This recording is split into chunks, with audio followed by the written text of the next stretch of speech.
I think part of our role is truly remembering how cyclical we are, that everything is cyclical, everything, and being the way showers of that.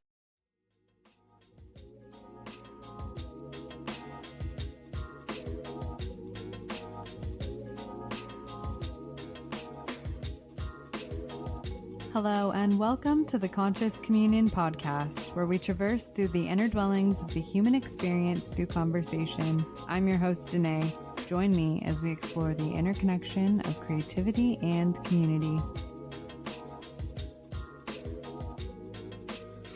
Hello, and welcome to 2024 season, and with my first guest of the year, Chelsea Holman. I had Chelsea on last year, and she was one of my first guests. And in creating and feeling into what felt ever present for the year, Spirit has been calling me to these organic conversations that are divinely led by Spirit itself, Spirit herself, Spirit himself. And Chelsea, when I was praying and just feeling into what felt right for this conversation, Chelsea came to mind. So here we are in this beautiful space, landing with one another, and I'm so grateful to be here with you. Woo! Thank you, Danae. Yeah, I'm really excited to chat. It's funny because before this conversation, neither of us knew where it was going to go. And then we hopped on 10 minutes ago, and we were both on the exact same page of like what came through, what's been alive for us. So I feel like that's a pretty good sign. I'd say so. I definitely would say so. Yeah.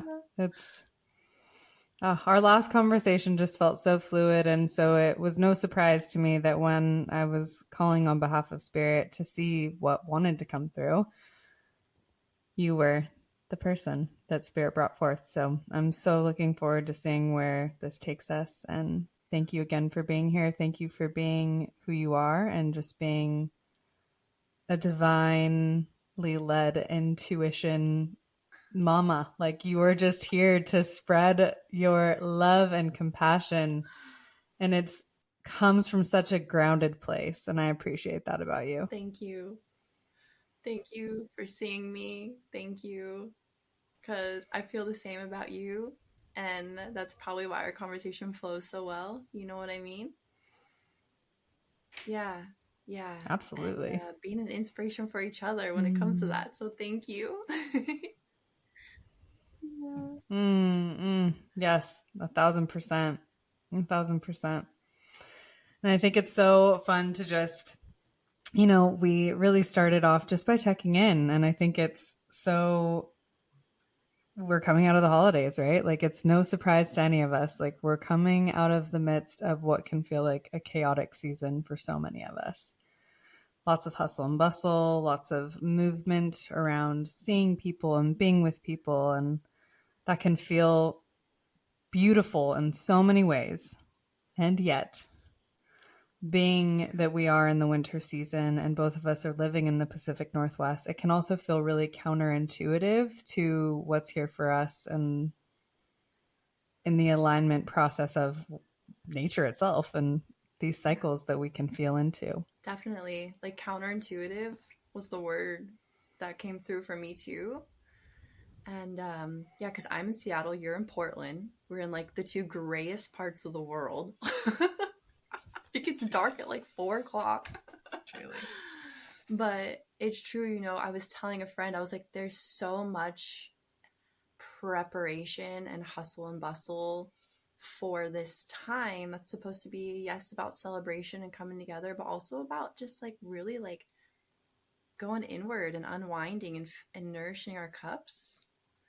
And I feel like my whole life I just went through the motions of this is what it's supposed to be like, this is what things are supposed to be like, and just like going along with it. And I was telling you, Danae, as we hopped on, I was like, I think really this season truly showed me how I want to show up differently from here on out through all the holidays and all the seasons, right? Not in a selfish way, but in truly what feels aligned and not only aligned for us, but cyclically, like, it's so important. And so many of us are rewriting this. Which is such a beautiful reclamation. Like what an honor that we get to do that for ourselves. Because it is reclaiming and rewriting the story that was written for us by, I wouldn't want to venture to say our ancestors, because some of our ancestors were living in alignment with the cycles of the earth, but there was an in-between there, right? So some of our maybe not so distant ancestors were experiencing the coming into capitalism and what that was like, and abiding by these parameters that were preset by society and the expectations that were created by living in the United States and even in other countries. And so we get to change that for ourselves if it no longer feels aligned. And so that's what we get to do. Yeah, so true. It's like these holidays that I feel like originated in this sense of ceremony and devotion and ritual are now completely misconstrued. And it's funny because I actually sent this text to all my family members this year because I really felt into like giving gifts. And I said, hey everyone, like if you feel called to give a gift, I would receive that. Like I would be beyond grateful. But also to let you know, like I do not wish to receive gifts this year. And just giving that okay, because to me it's like, yeah, what are we truly supporting here? Are we supporting the person, or are we feeling like what's adding? I would rather like spend time together, or if you want to donate to a cause or to this creation that I'm starting, like that would be more I feel like there's ways that I think a lot of us are rethinking, like what does this look like, what do our cycles look like, even like you said, stepping into the new year where everyone has these what are they called, New Year's resolutions. And feeling the pressure of that even. Totally. Totally. And dropping that. Like we no longer have to abide by that if it no longer makes sense for us. For those that it makes sense for, of course, do what makes sense for you, please. Like that is, I think for you and I both, that's, we hold that high on our hearts. Like yes, do what makes sense for you, because that's how you'll then mirror to others how to be in your fully sovereign self. And we need more of that. Like that's what we're here for. Yeah. Yeah. Yeah. Looking at the cycles, but also what cycle are you in? What cycle are we in collectively even? Mm-hmm. You know, I even for New Year's Eve went to a friend's party. She lives near the Space Needle, and they do this huge Oh, so show. cool. And even a part of me was like, I was watching this fireworks show and I was thinking about everything that's happening globally. And I was like, this just feels, it doesn't feel right. Something about it just didn't feel right. And I think it was because it was like still like not honoring truly what's happening. It was like trying to put on this happy face and this mask of like, here we go, 2024. And not to say there's this like martyr energy, but also there is, I think, a sense of it was really powerful because yes, these fireworks were happening, and at the same time, we could hear this massive protest that was going on at the Space Needle on the ground at the same time. So you're watching these fireworks and you hear this massive group of people protesting, and it was the dichotomy of both was such a clear mirror for what's happening in the world right now. And I was like, wow. And again, it's like showing up as normal or showing up authentically. And so it was, again, it was just like, wow, that was really interesting to see. Yeah. I bet the dichotomy is, I mean, really, we've been seeing this energetic duality for now going on 4 years. I think a lot of us have seen it in the years prior, and yet 2020 was a breaking point for so many things. And so now to be in 2024, just to be living in a time where genocide is taking place and business is not as usual. Like, we do not have to live life like we've been living. Yeah. And so Where genocide, go ahead, say please. Where genocide is taking place on a silver platter for all to see. Yes. And, right?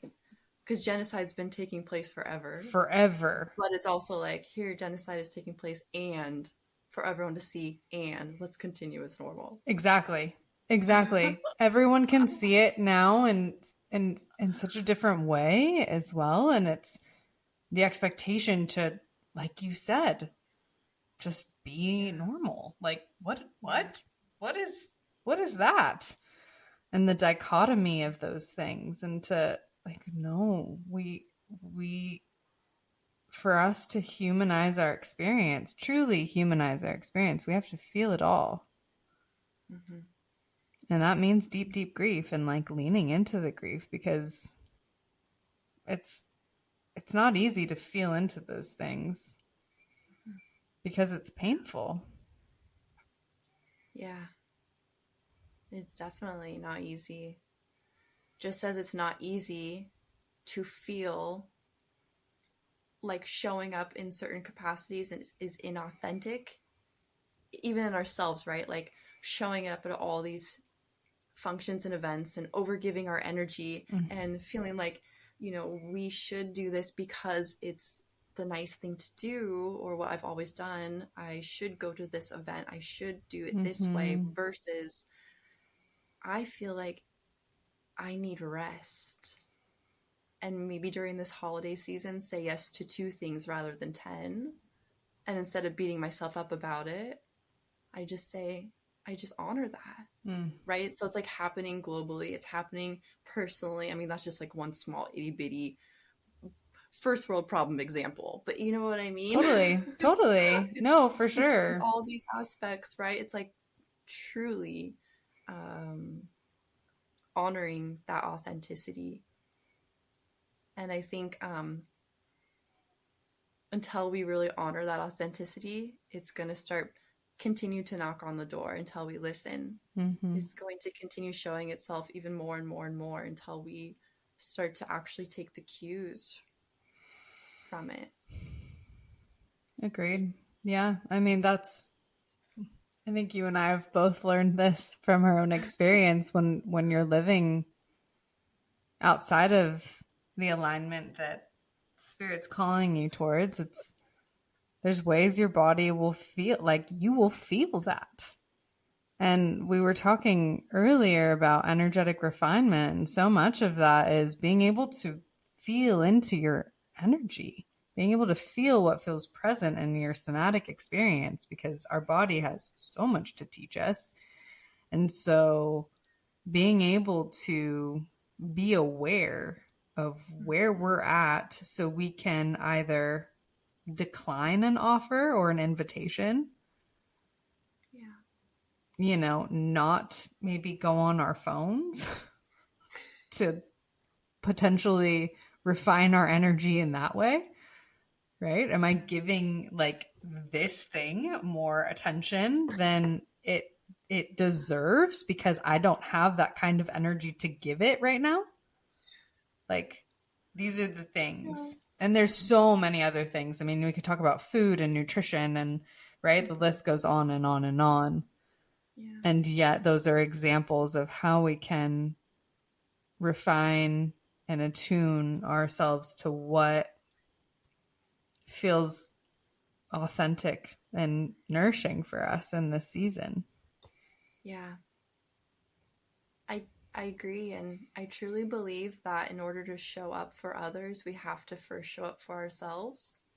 Similar to that metaphor of like, moms in the airplane, put on your mask before your babies, right? Okay, maybe that's a terrible example, but we truly have to fill our cup in order to be there to support others, in order to support and fulfill our dreams, our missions, our families, our communities, our friendships. And when we are not filling our cups, we begin to feel it through our emotions, through our physical bodies, through our stress, through our thoughts. And sometimes it can be so subtle, and then from there it starts to get louder, but it's so important. And that's something that has been coming through and really alive for me, especially, is like, and maybe this new year is this kind of symbol of starting fresh, right? But it's like really simplifying and really refining and really getting even clearer on that. So for me, it's less about doing and it's more about being, so that I can do. And like you said, like the big goals, it's just like refining, and this listening, and less truly is more. Yes. You know, when our energy is dissipated, it loses a lot of its strength and focus, right? If you have 10 arrows going out multiple places versus if you have one arrow that's being shot and that's like your full focus and attention. And that's been a big lesson of mine throughout the years, and really learning to honor like myself as well as others, I think is truly important, because a lot of us, especially women, have been taught to put others before ourselves. And we're really remembering that sustainability is quite the opposite, actually. There is a sense of putting yourself first, and so I think with that is, what season are you in? What is it, the season that aligns with this Gregorian calendar, or on paper what you think you should be doing, or are you really feeling a season of being more inward or outward, right? Like what's true for you?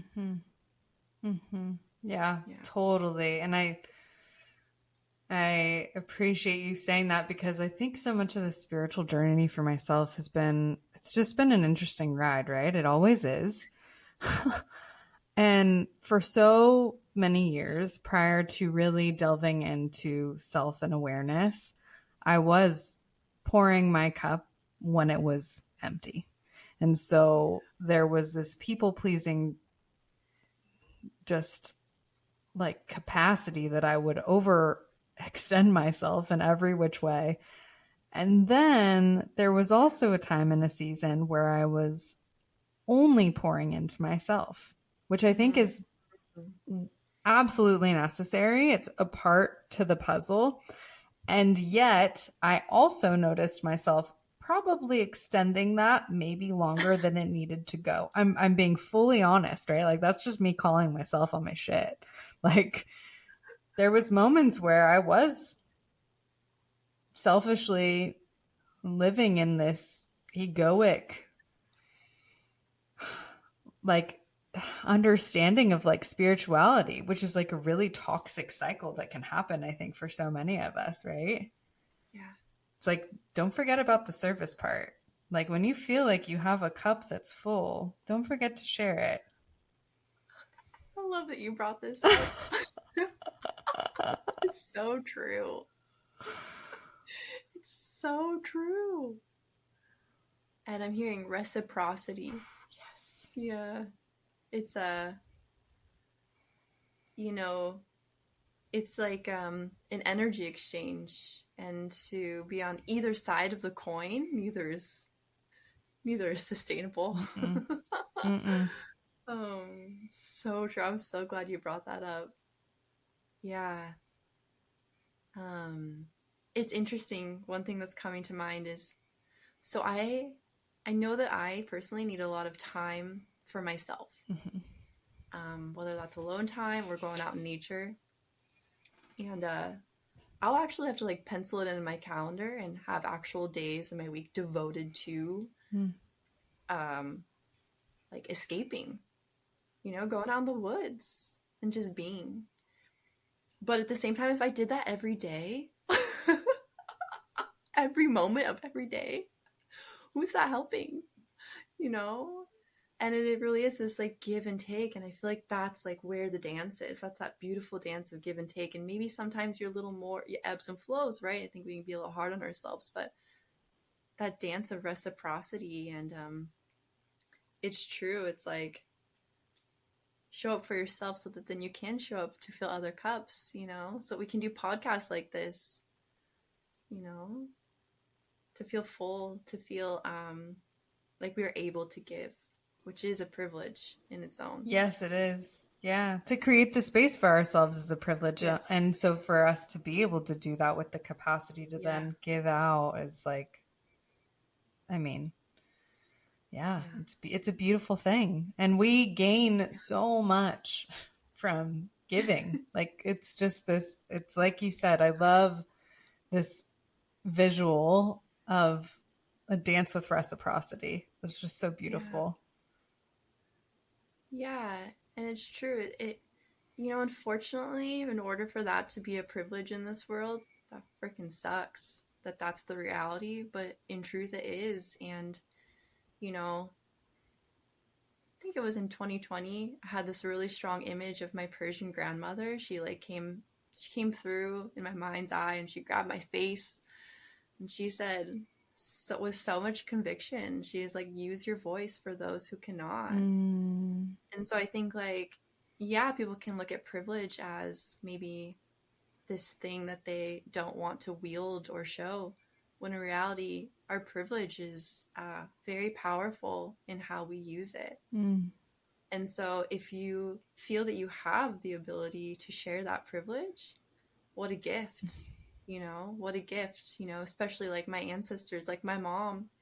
I think I shared on social media recently, like, my mom was born she was born in like a mud hut, without running water, without a bathroom, without any of these necessities. She was born in a country where she did not have rights.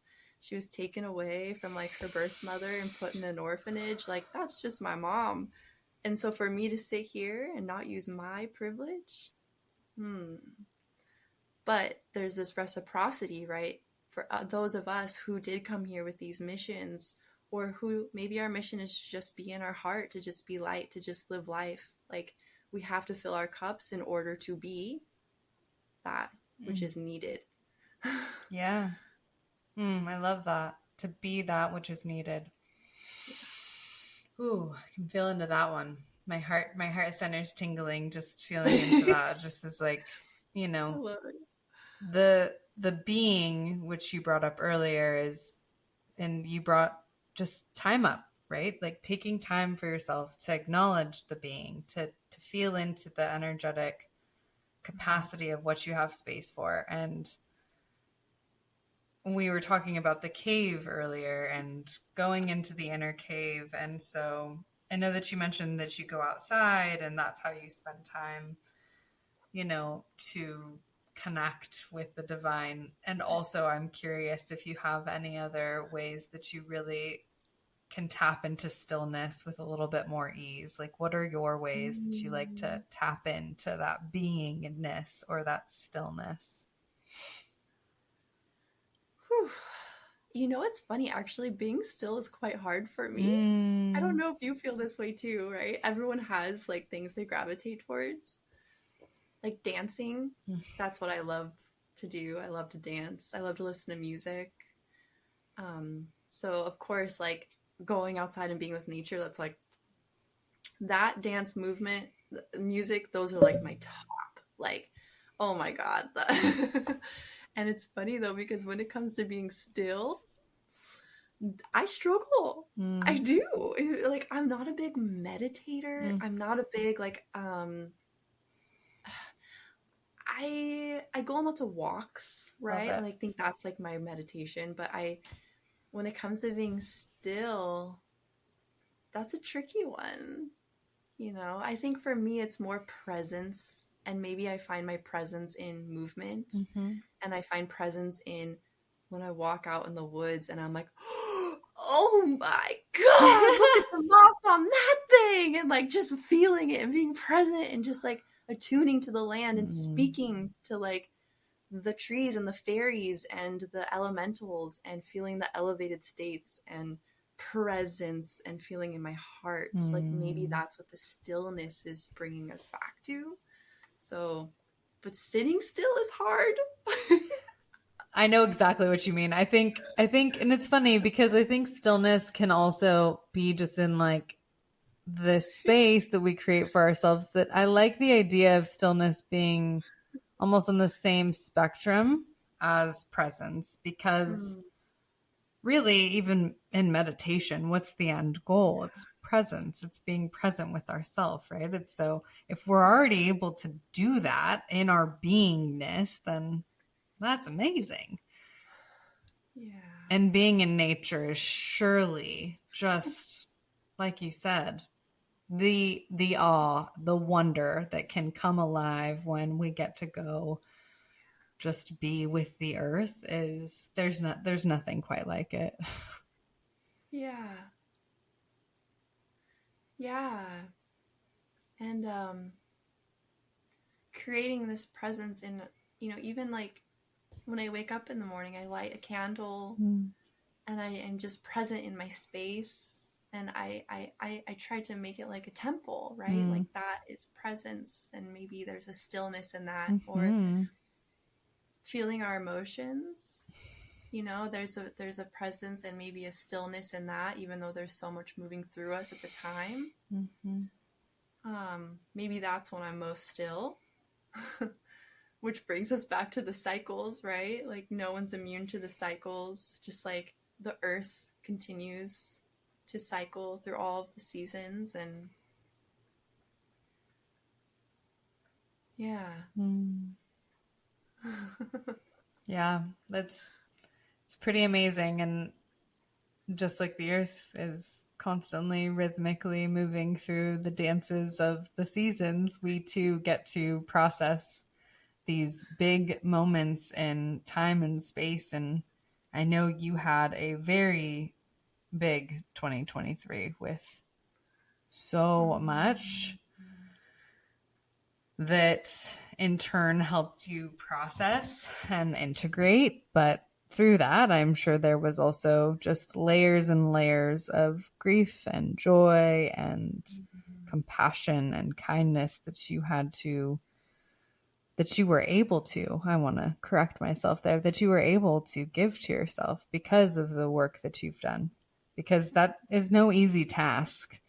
And yet, with the work that you've poured into yourself, I'm sure you've been able to find a deeper capacity to then find kindness and compassion Yeah. through all the seasons that you too yourself experienced. So, would you mind sharing a little bit about that? Yeah. It's funny I'm smiling now, but it's true, even in terms of, for example, I think that on paper we can think we want to be in a certain season of our life, or our ego, right? Or our plan. I say in quotes, our plan. But sometimes our soul and life has different plans in store for us. And it's similar to along that lines of, New Year's resolutions. I feel like I should be doing these, although my body is calling me inward and I'm feeling like I just need to recharge and I don't have energy or capacity at this moment to be reaching for those goals. Whereas on paper, this past year I'd had all these goals and plans, and my soul had a different plan in mind. And it was definitely one of the most inward, and it was one of the hardest years of my life. And I did experience so much grief and so much love and loss, but it also catapulted me, and I would never change it for the world. I would relive that every single time in every lifetime in order to receive what I received through that. Mm.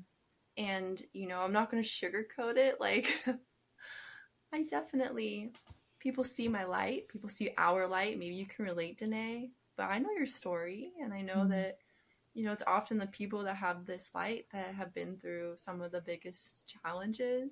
And my life has not been easy, but this year was the hardest by far, because it really, I see it as an initiation Mm. from this like maiden to mother journey that many of us women find ourselves on. which like I definitely want to talk to you more about Maiden to Mother and like your experiences with it too, because there is for those who aren't familiar, like archetypally, we have this like maiden in all of us. You know, she's playful, she's fun, she's a little naive. And maybe sometimes she doesn't make the best choices, or she can play the victim, or woe is me. And eventually we find and access the mother within each of us. And the mother really is the creator of her life. Instead of allowing life to happen to her, she allows life to happen for her. And where the maiden may say, woe is me, why is this happening to me? If that makes sense. The mother had really been activated through my own experience of really being swept off my feet in love. I traveled the world, you know, and this time last year, I think I was in Hawaii, and on paper, I had everything I did. I had, you know, all these things that I was calling in were coming into fruition, and I was really ready to start this next chapter of birthing my own podcast and my business, and really going for it. And I got pregnant, surprisingly. It's funny because at the time there was so much birthing energy flowing through me, of creating energy, that I kept having images of myself pregnant, and I thought that was just that creation energy flowing symbolically, but no, I actually did end up getting pregnant. And it was really exciting at the time, and like I was like, all right, let's do this, here we go. It's a surprise, but let's go, baby. And I felt so excited. And it's funny because on that journey, at around like 8 or 9 weeks, like I ended up having a miscarriage. And something happens to you that unless you've really experienced it, it's hard to fully put it into words, but your body moves through a complete alchemical transformation. You know, 2 days before I found out that I was having a miscarriage, I remember I couldn't stop crying. And my partner, he looked at me and he was like, what's going on? And I said, I feel like I'm dying from the inside out. A deep, deep grief. And that's because my body knew before my mind knew what was going on. And it's true, our cycles, you know, our emotions are always inherently, we're all interconnected. One is not operating without the other, right? And so when I found out the news, I was like, okay, that makes sense.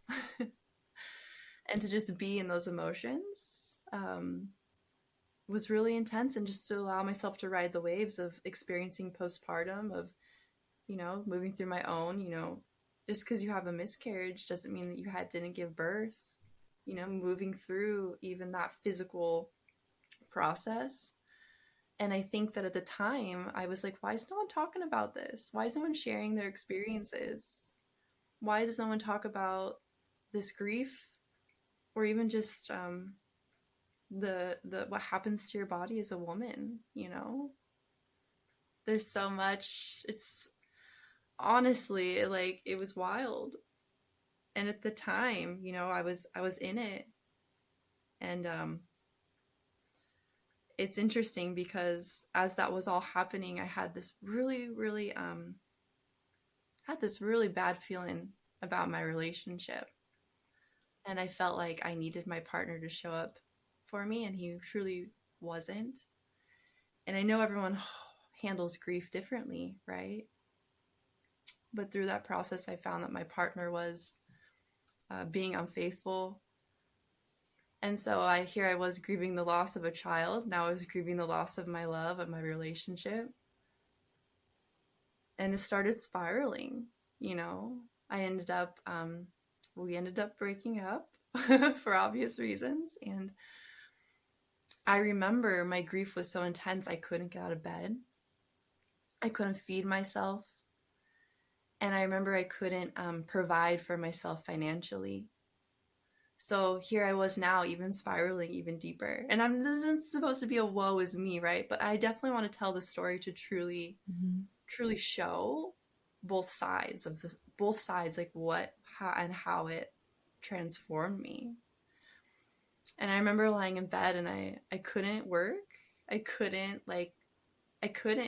There was like no capacity in me that could even comprehend working and making money. And then I got COVID, all within the amount of a month or two. Oh my gosh. And I'm laughing now, but at the time it felt like I was like, man, I've gone through a lot. I've gone through a lot of ego deaths, even in my own spiritual journey, dark nights of the soul, and nothing compared to this. And I remember this man, his name's Ralph. He's my old meditation teacher. And he called. Oh. I haven't talked to him in years. He was like, Chelsea. He's like, you came through. You came through. Like, he's just like so in tune. He just could tell something was wrong. And he gave me a good pep talk. And he told me, he's like, remember, don't forget your practices. Don't forget who you are. Like, you got this. And I was like, yeah, I got this. And so even amidst that grief, I had to feel it all. But day by day, I called in community, my friends and my family to support me. I started slowly moving my body, feeding myself food, drinking water, all these things, these like really keeping it simple. And that, through that process, I remember feeling like I was rising like the phoenix from the ashes. I truly did. And through that process, I came through and I pulled through so much stronger. And I remember one day sitting on my bed and I was crying.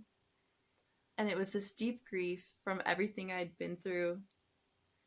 And all of a sudden, my heart just opened. Like, my heart was open, but it broke the heck open. And it was like this bright light coming through. And it was like, oh, my grief was opening my heart. My experience was reminding me of my power. And instead of being the maiden of, why is this happening to me? I started realizing why it was happening for me. And it really was this symbol of my life of stepping through from maiden to mother. And from that point on, I've been so much more expanded in who I am and my heart, and truly becoming the mother and co-creator even more so of my life than ever before. So, long-winded story short, it's funny because our cycles of where we want to be or where we think we are versus where we wish we were versus where we truly are important. And I think that this past year was so necessary for me and my soul growth and for the work that I do, I was, we have to walk the walk to talk the talk. And so now it's like feeling into that energy of like, now I feel ready to create again. But when you're in those cycles, when you're in wherever you are in life, instead of like beating ourselves up, but remembering like truly like, sometimes our soul has a different plan and sometimes we're exactly where we're meant to be. If we just listen and be in it. Be in it. Yeah. Thank you for sharing. That is such a deeply vulnerable and transparent story. So thank you for your truth. Thank you for going there. I think we're all going to benefit from you going there. All that get to be in community with you will all be better because of you going there. And that goes back to what you were mentioning before about tending, right? Tending to the self so that you can then just share your light with others. And the grief So amazing what grief can do, because grief is really such a teacher in our capacity to love. Really. It's just this extension of love. And what an extension it is, right? Because it teaches us, like, we know about loss, yes, but grief, as you said earlier, before we hit record, it's not linear. It's not linear.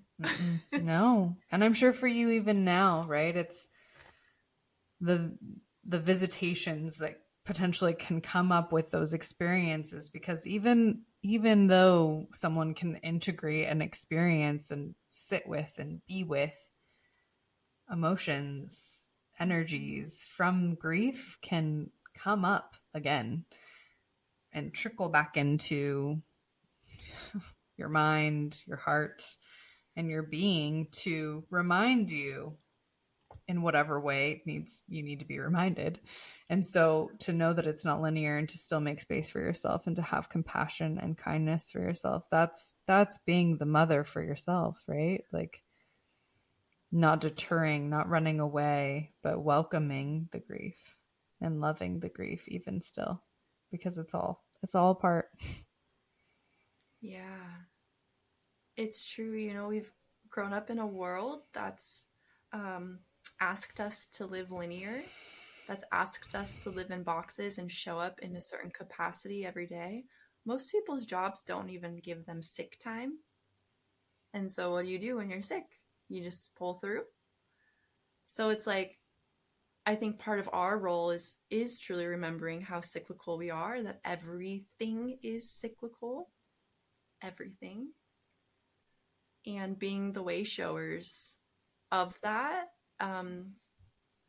because a lot of us are hard on ourselves for where we think we should be, or I regressed, or why am I still feeling this, or why am I not feeling the call to really go for my New Year's resolutions? When in reality, because it's your truth, honoring that is so important, especially as women. Yeah. Absolutely. Yeah, the cycles that we go through as womb bearers, so many of us who have the opportunity to experience what it's like to have a cycle, that in itself is a teacher of how we abide by the rhythms of the moon. Yeah. Right? And what a teacher that is, because when we really lean into what nature has for us, we are nature itself. So I feel like I say that more than I say anything on this podcast, but it's the deepest truth that I know. It really is. It's just when we lean into that understanding, we can find more grace for ourselves. Yeah. And for you to really lean into the depths of your experience, I know has created more spaciousness for you in the here and now. I know it has. Yeah. I feel unfuckwithable. I love that. Amazing. You know what I mean? Yeah, totally. Like, it's true. You know, life can hand you experiences and you realize that you can make it through anything. And that the pain, it's pain. But you can make it through that pain and come out the other side even stronger and more embodied in who we are. And like, I feel like all of us have stories to share. I feel like all of us, and we're not meant to do it alone. And like, I'm curious, even you, like what's alive for you right now? Because I know that you are also feeling like this Gregorian calendar didn't match up with your own cycles of how you're feeling. And I think just giving ourselves permission. Totally. The permission piece, I think, is something I've been inviting for some time now, and it feels so much more innate than it has in the past. And I think that for me is actually probably one of the biggest transitions that I've felt in the archetypal movement from moving from maiden to mother. And because I would so often from past experiences, I can recognize these moments of myself feeling like a victim, feeling like woe is me, that I have to do this, exactly like what you said earlier, versus now when I come into, I get to do this. This is an experience that I will learn from and that I get to simply be with. And when I get to be with something and not doubt its purpose, then I also get to release the attachment that I have to it and for it and from it and all of it. It's like, I think when we live in that maidenhood, we have this tendency to attach and grab on and grasp on, versus when we let go and just lean into, okay, I'm okay in this rhythm and this cycle and where I am. And if I don't create this thing, I'll do it when it comes. Like, but just like feeling into what feels right for the moment and not putting any outside pressure that doesn't belong. Like that, it also makes me think of what I potentially would have wanted for myself as a child. Like how do I want to mother myself in this time, in this season? I want to mother myself with full compassion so that I can lean into what feels right and refine what's here for me versus putting more on my plate and shooting arrows that shooting 10 versus 1, like you said earlier. Like that is so an old part of my story. No, it does not need to be the case.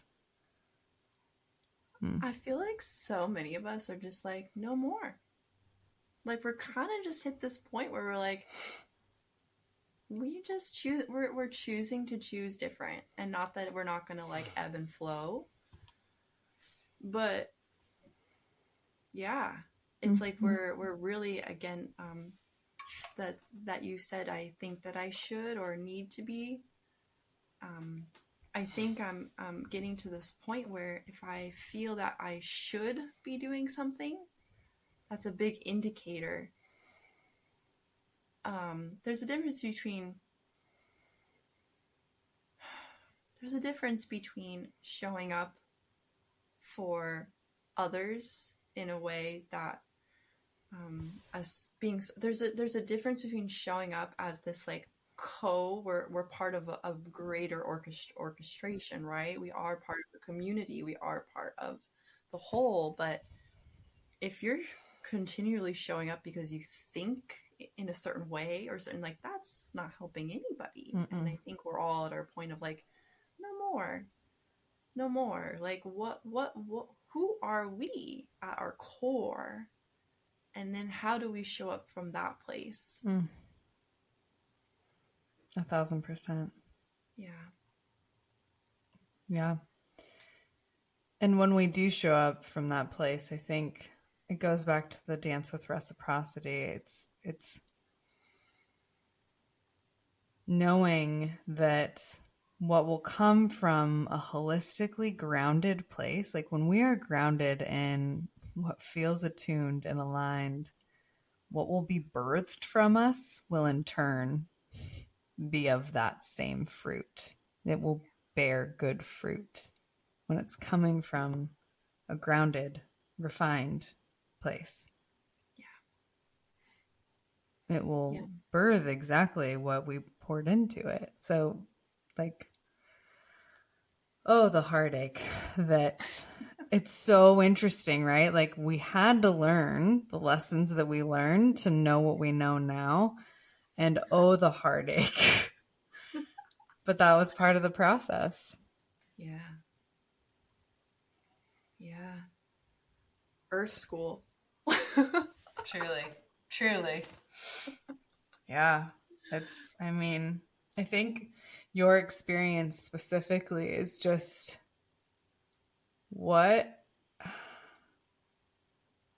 talk about a physical representation of just acknowledging like life and what grief, like that is deep, deep grief. I appreciated you saying that not enough people are talking about it. And that postpartum is, you were carrying life. And so to Postpartum grieve, is real. to grieve those parts of yourself it's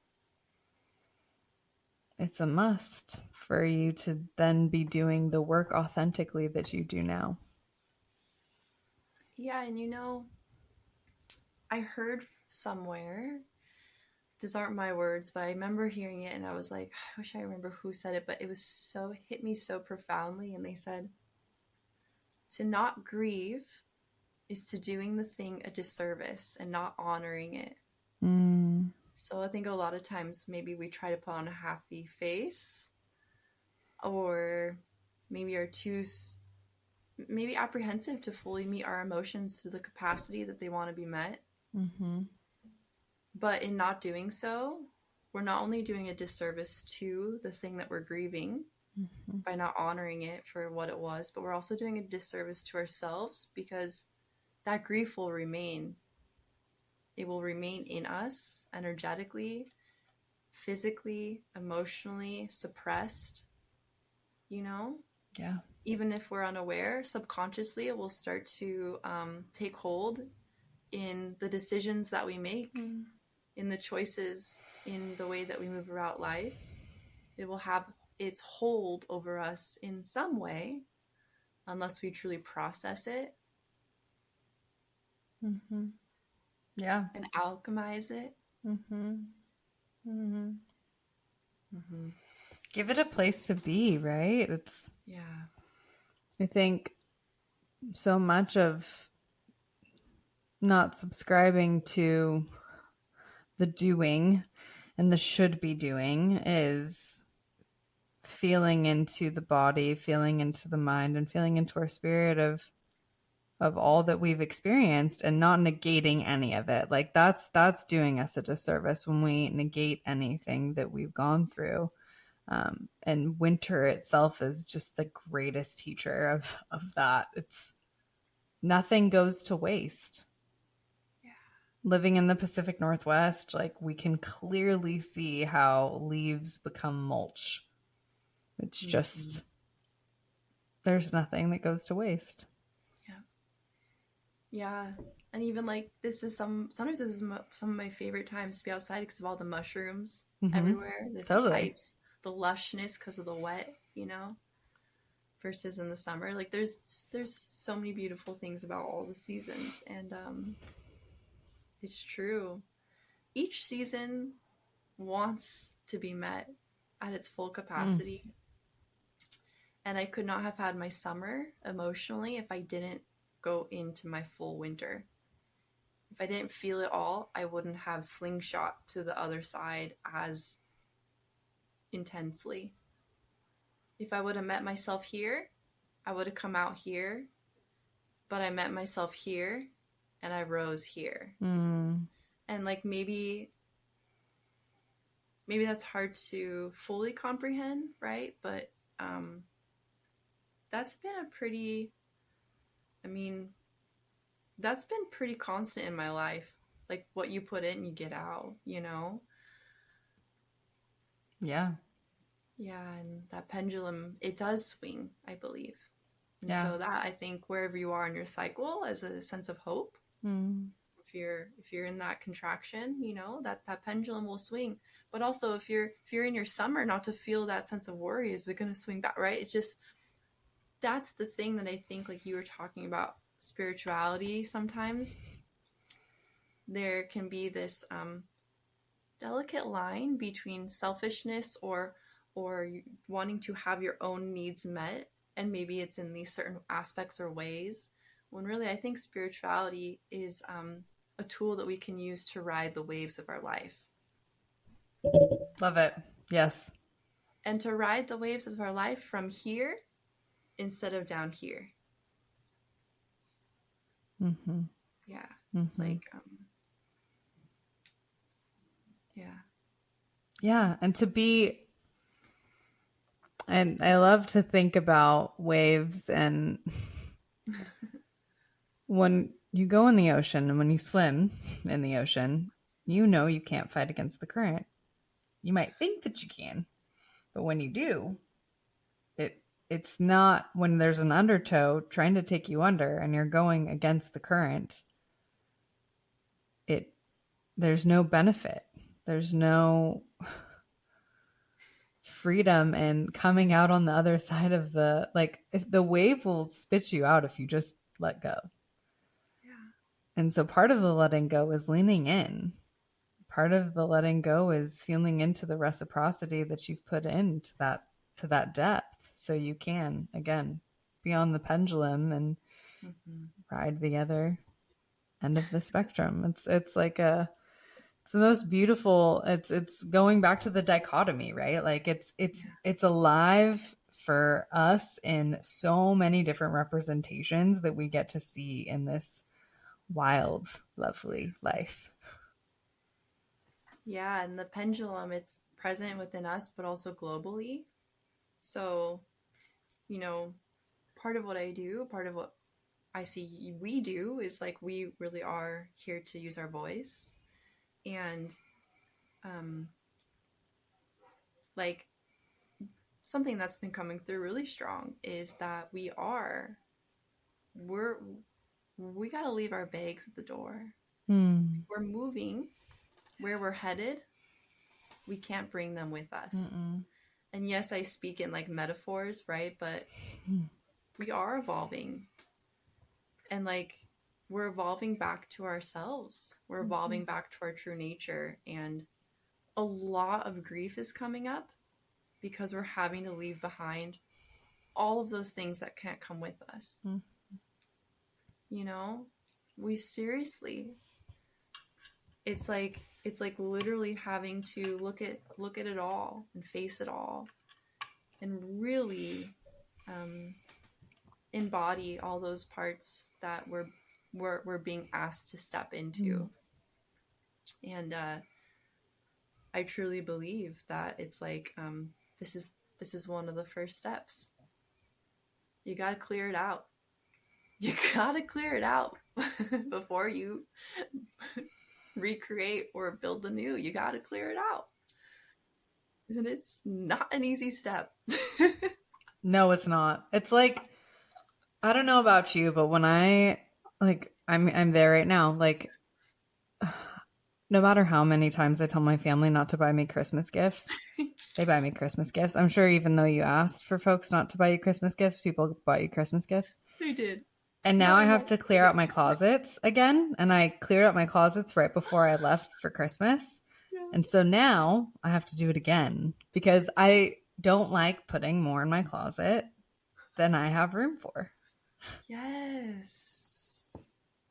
A good purge always feels good. And I'm not saying like purge, like, yes, sit with so that you can make more space for. Because alchemizing, being with the thing, will create more space. And we can look at the metaphors because the metaphors make it make sense. But a closet is just this perfect representation. When we're stuffing shit in our closet, we're not going to have room for clarity, for good energetics in the closet. Like, come on. It's going to take you like 20 extra minutes to pick out what to wear in the morning. Exactly. You can't put anything new in there. No. Clear it out. And it's just the thing that I know to be most true. It's when we negate the feeling, it will come back in some way. But when we actually sit with it in real time, when we get to be with it in real time, then we don't rob ourselves from the truth of it. Yeah. And we get to teach ourselves about courage and compassion and kindness. And I know that all of us, to some capacity, wish that we would have had more of that as children. And so we get to reparent ourselves in those ways as well, which feels really good. Yes. Yes. And truly, something I'm finding is less is more. Yes. It feels so good. I'm about ready to like purge the entire closet. I'm like, it's funny. And it feels the same way with just like my spiritual life. I think there's been moments in time in my life where I've wanted all the practices. It's like, simplify. Yeah, even with New Year's resolutions, it's like instead of saying I want to do this, like it's like how can I let this go? Ooh, Too, yes. like creating space, right? That's one of my resolutions. I don't call it that, but that's something that's been alive for me right now is simplify. Yeah, really simplify, and then really discerning like where do I want to put my energy. That's been the clearest thing for me as well, is discerning where I want to put my energy. I think I have the tendency to want to put it in a lot of places, and it's a hard one for me. And yet I know that when I show up with conviction to one or two things versus 10 things, there will be more heart and there will be more of my essence to actually show up with the reciprocity that those things deserve. Yeah. 100%. Chelsea, 100%. I love these conversations with you. Me too, Danae.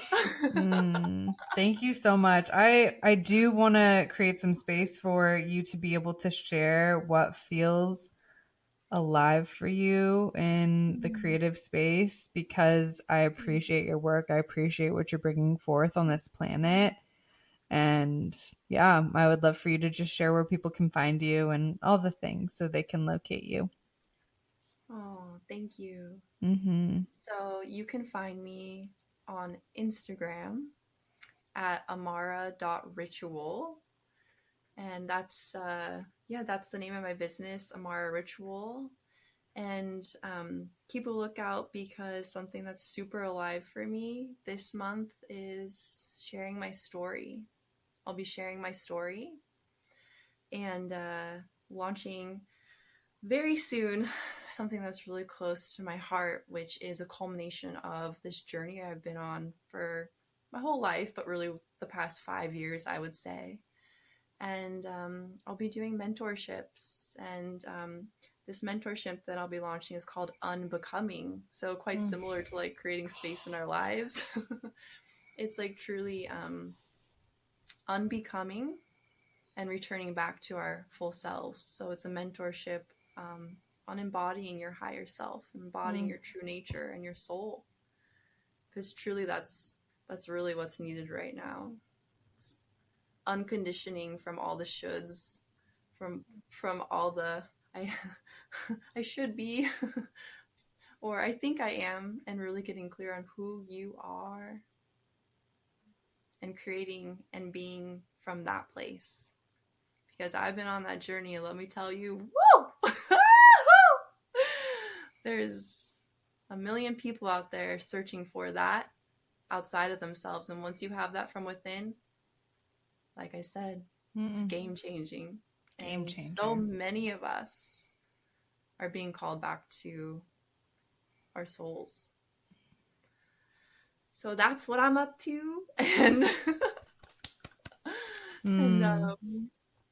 yeah, thanks, Danae. Thanks for having me. I love chatting about these topics, and I'm really excited for 2024.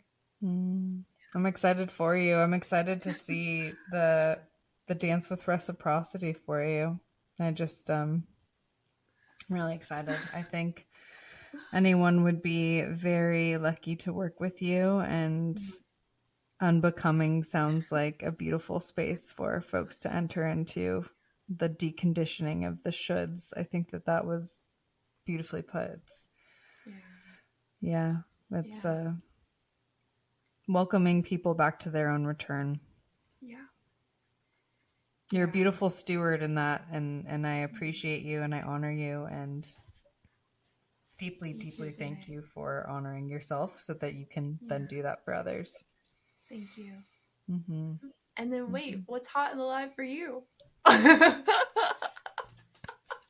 So yeah, it's been an interesting. I too last year there was things where I was like, but I actually just recreated. It'll come out very soon, but I recreated a new branding kit for the Conscious Communion, which feels really exciting. I redid my logo, and it's all done by me, and that feels really nourishing and just good, and it's really funky and fun, and yeah, it just feels really alive for me that I got to create and do that for myself and for the podcast. And with that, just new breathing opportunities, new breathwork workshops, and things coming down the pipeline, and also just really honoring what feels ever present, because there has been so much going on in my personal life. So riding the waves of what I have space for, but also knowing that it will come when it's meant to. Yeah. I've always admired your consistency and the way that you show up, and your graphics have always been so cool. So I'm excited. And it's true. It's like I think a lot of us are really being called into our dharmas even more so than we ever have before. While also, it's true, navigating so much in our personal lives. So I'm excited for you. Thank you. Thank you so much. And then also just the collective, right? Like we talked about it earlier, but it's when we get to have friends and stewards in this life like yourself, like I'm so glad that we have this friendship, because you are just a beautiful representation of this work and honoring the rhythms, and we don't need to shit on ourselves any longer. Like we get to just lean into what's here for us and create magic from there. Yes. I love it. Yay. Thank you so much. Thank you. Thank you. Thank you. Thank you for being my first guest for 2024. And yeah, I have one episode that will be coming out before you, but you are the first guest of 2024, and it feels so, so sweet. Damn. Woo! I know. Fresh I love start. it. I love it. I love it. I love it. So much love and graciousness and gratitude for you, sweet one. Appreciate you. Thank you. Thank you all. Thank you. Thank you. Mwah. Hey there, it's Danae again. Just wanted to say thank you for sharing your time and energy with me. If this podcast resonates, please like, subscribe, follow, and share if you're willing. Reviews help too, so if you're feeling the vibe, please leave a review where you can. Sending all the love. Peace.